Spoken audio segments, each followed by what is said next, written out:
तो आइए आज हम सुनते हैं आचार्य चतुर्सेन शास्त्री द्वारा लिखा हुआ उपन्यास सोमनाथ मेरे यानी मुकुल भारद्वाज की आवाज में। अघोर वन। सोमनाथ महालय के बाहर, परकोट के बाहर, खाई के उस ओर दक्षिण पश्चिम कोण में विकट शमशान था। वो शमशान बहुत प्राचीन और भयंकर था। परकोटे से सटे हुए दक्षिण भाग में महाकाल भैरव का मंदिर था, जो अघोरियों के अधीन था। इस मंदिर में तंत्र साधक मारण मोहन उच्चाटन के विविध प्रयोग करते थे। अनेक अघोरी कपालिक विविध वाम विधियों की सिद्धि इस विकट शमशान में एकांत रात में करते थे। ये प्रसिद्ध था कि जब ये साधक मुर्दे की छाती पर विरासन से बैठकर पिशाच साधन करते हैं, तब पिशाच सत्व उस मुर्दे के शरीर में प्रवेश करता है और वो मुर्दा जीवित पुरुष की भांति उठ खड़ा होकर साधक की असाध्य इच्छाएं पूरी करता है। इन अघोरियों, कपालिकों और सिद्धों से गृहस्थ थर थर कांपा करते थे। बहुधा ये लोग सारे अंग में चिता भस्म लपेटे, जगह जगह काजल और सिंदूर से मुख और अंग को लेप किए, नंग धड़ंग या बाघ चर्म कमर में लपेटे, कंठ और भुजाओं में मनुष्य की खोपड़ी लटकाए, हाथ में किसी पशु का बड़ा सा हाड़ या नर खोपड़ी लिए, शराब में मत लाल लाल आंखें किए नगर में आते और जिसका जो कुछ चाहते उठा ले जाते थे। किसी का साहस न था कि उनकी मनमानी पर तनिक भी विरोध करे। इनके तनिक रुष्ट होने पर जीवन की खैर न थी, ये साधारणतया सभी का विश्वास था। किसी भी कपालिक और अघोरी को आता देख स्त्रियां अपने बच्चों को घर में भीतर बंद कर देती थी। अकस्मात किसी का मर जाना या किसी बालक का रोगी हो जाना निश्चय ही किसी तांत्रिक अघोरी के कोप का कारण समझा जाता था और उन्हें संतुष्ट करने के लिए सब करने न करने के काम किए जाते थे। शमशान को छूती हुई हिरण्या नदी निकट ही समुद्र में गिरती थी।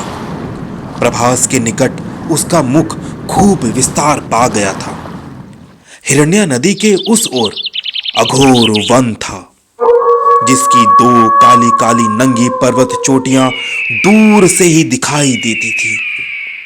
कोई भी पुरुष अघोर वन में नहीं जा सकता था, जाकर जीता नहीं लौटता था। हाथ में पशुओं की आंत की बनी यम फांस लिए 1 करोड़ पिशाच उस वन की रक्षा करते हैं, ऐसा सबका विश्वास था।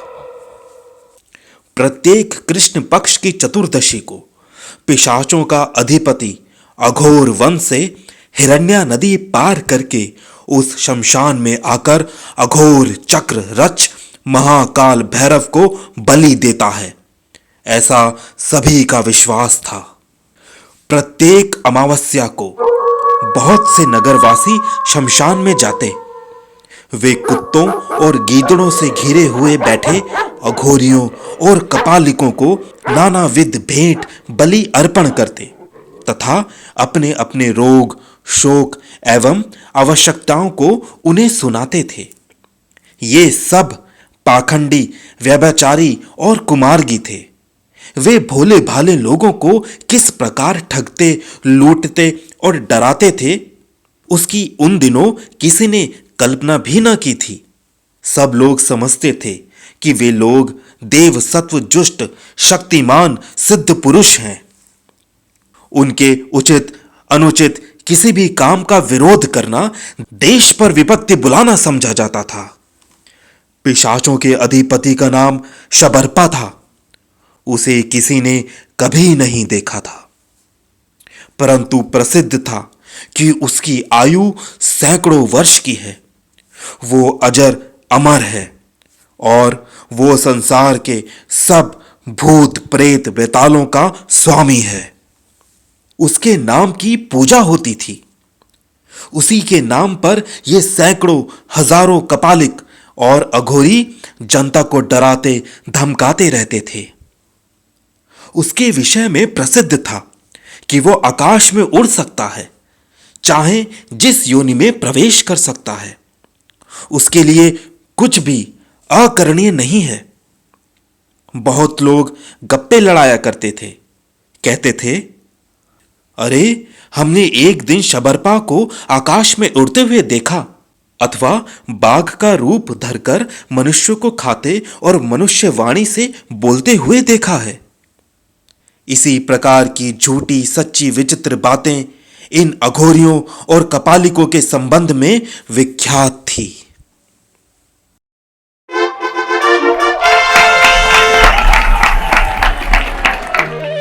तो श्रोताओं, आप सुन रहे थे आचार्य चतुर सेन शास्त्री द्वारा लिखा हुआ उपन्यास सोमनाथ का भाग 10 अघोर वन। धन्यवाद।